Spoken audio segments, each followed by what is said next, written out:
mga celebrities ngayong 2025 na mayroong critical na sakit at nararamdaman. Alamin ang buong detalye.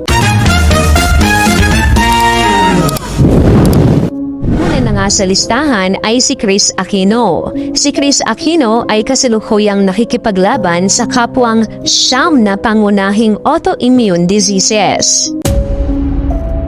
Nilinaw niya na mayroong karagdagang dalawang kondisyon na kaugnay ng una niyang diagnosis.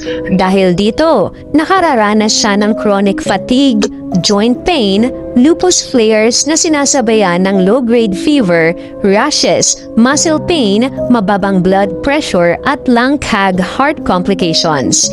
Tahasang inamin ni Kris na ang kanyang kondisyon ay lubos na delikado, kaya't halos hindi na po siya lumalabas at naka-isolate sa safe zone sa BGC habang nagpapatuloy ang medicinal na paggamot. Pangalawa sa listahan ay si Dr. Willie Ong. Si Dr. Willie Ong ay na-diagnose noong Setyembre 14, 2024 na isang bihirang uri ng cancer na tinatawag na sarcoma na may tumor na humigit kumulang 16 times 13 times 12 cm na nakalagay sa likod ng puso at harap ng galugod. Ilang araw matapos nito, nagkaroon siya ng neutropenic sepsis, isang malubhang impeksyon sanhi ng lubhang mababang white blood cell count dahil sa chemotherapy. Sumailalim siya sa paggamot sa Parkway East Hospital sa Singapore sa ilalim ng pangangalaga ni Dr. Ang Peng Thiam at matapos ang 6 na linggo ng chemotherapy, lumihis ang tumor na humigit kumulang 60%, isang progreso na itinuring na miracle ng kanyang medical team. Pangatlo sa listahan ay si Sunshine Cruz. Si Sunshine Cruz ay na-diagnose kamakailan ng isang autoimmune disease na tinatawag na myasthenia gravis na nagdudulot ng mabilis na panghihina ng mga kalamnan ng katawan tulad ng lamang ng mata, bibig, lalamunan at mga braso o binti. Ibinahagi niya na naging malaking hamon ang pagbuo ng kalamnan dahil sa kanyang kondisyon, lalo ng ilang araw matapos lumahok sa bench body of work fashion show. Ngunit nananatili siyang matatag at nagpapasalamat sa mga natuklasang lakas kahit sa gitna ng hamon. Pang-apat sa listahan ay si Doris Bigornia.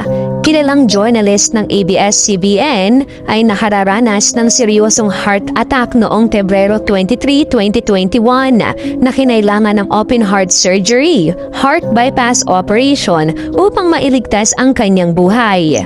Matapos nito, naharap din siya sa chronic kidney disease na ngayon ay nanangailangan ng regular dialysis tuwing linggo na naging dahilan para hindi na siya makabalik sa aktibong field reporting. Pang-5 sa listahan ay si Michelle Madrigal. Si Michelle Madrigal ay na-diagnose noong 2018 ng Hashimoto's disease, isang autoimmune condition kung saan inaatake ng immune system ang thyroid gland na nagdudulot ng hypothyroidism. Kasama na rin ang goiter o paglaki ng thyroid gland na nakakaapekto sa metabolismo at pangkalahatang kalusugan. Sa ngayon nga ay patuloy siyang humaharap sa emosyonal at pisikal na hamon habang nagpaplano ng pamilya, ngunit nanatiling bukas siya sa paghingi ng suporta at pagbabahagi ng kanyang wellness journey sa publiko.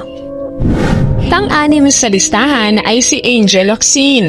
Si Angel Locsin ay na-diagnose ng Hashimoto's thyroiditis, isang autoimmune disease kung saan inaatake ng immune system ang kanyang thyroid gland na nagdudulot ng hypothyroidism o underactive thyroid.